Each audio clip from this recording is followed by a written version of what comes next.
Welcome back to Automotive Innovation. This is what I've been working on. That is the old motorcycle that does not work anymore. And I could fix it, but I don't want to. It's expensive. This is my 1997 Honda Shadow Spirit 1100. I paid $12.50 for it because it's not in the best condition. You can see where there's some seat tear, and I actually put some stitching right here to keep the seat from ripping more. And this actually was ripped all the way open here, so fluffing out. I actually use fishing string because if it sits out in the rain, it won't deteriorate and rip, and it's stronger than regular stitching, so I stitched it that way. As you can see, it's actually in pretty good condition. The only thing wrong with it was the seat, is that the seat is terribly damaged, and some of the chrome has some oxidation on it, but it's nothing that bothers me when you're far away. You can't even notice it because it's still shiny. Especially when the sun's hitting it, it's super shiny. So it's a 3-gallon, 1,099 cc. It is shaft driven, which is something I very much like. I'm okay with chain. I prefer not belt, but shaft is my favorite. And so the fact that it is shaft driven makes me extremely happy. It has a 5-speed transmission. It still has the baffles in. That's going to get changed because I like loud things if you've ever seen my truck. And so far, it runs great. There were some issues with the idling. I fixed all that already. So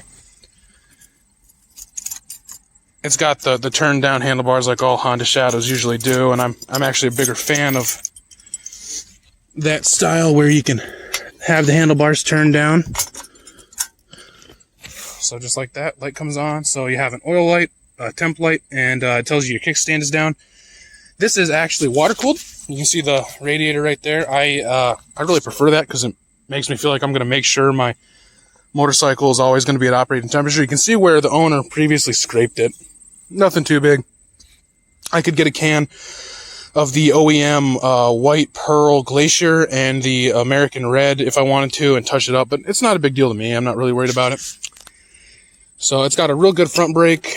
Back brake is a little squeaky. It is a drum brake. That's something I'm not used to seeing, but anything that can be worked on a Honda, you can always work on because the parts are dirt cheap. It does have 31,000 miles, which for a Honda ain't nothing. It's in good condition. The horn is louder than heck. All the blinkers work. You know, that was something that I had to fix on the other motorcycle. So for $1,250, I cannot complain. This is an amazing bike in the condition that it is. It goes for a little bit more than what I bought it for. You can auction them, and I've seen prices for motorcycles like this one in better condition, obviously because of the seat, but they still go for more. And I think it's I'm gonna get saddlebags for it, obviously, but I do have a shield. It's in the back room. It actually is the same one that came with it, but I prefer no shield. I'm gonna keep the shield in case I'd ever go on like a long trip. So just for reference, this is the shield that came with it. The stock 23-year-old shield looks great. Yeah, I'm gonna get saddlebags for it. Like I said, the stock shield I really enjoy the stock shield. I'm not a shield guy on a motorcycle, a windshield, but if I ever want to go on a long trip, maybe like a 300, 500 mile trip out of state or somewhere with it, because that's something I'm interested in, I'd put the shield back on just for bugs and wind to make sure I'm good and all that. But now I think it's time to start it. So, okay, time to start it up. So it's just...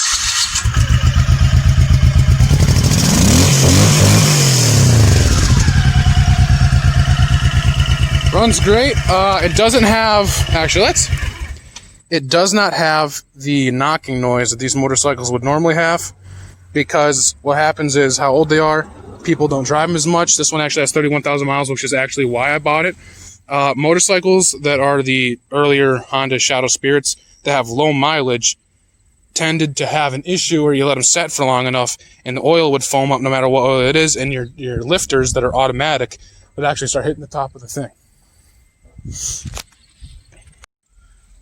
But for right now, I just wanted to show you guys my new, I don't even want to call it a project.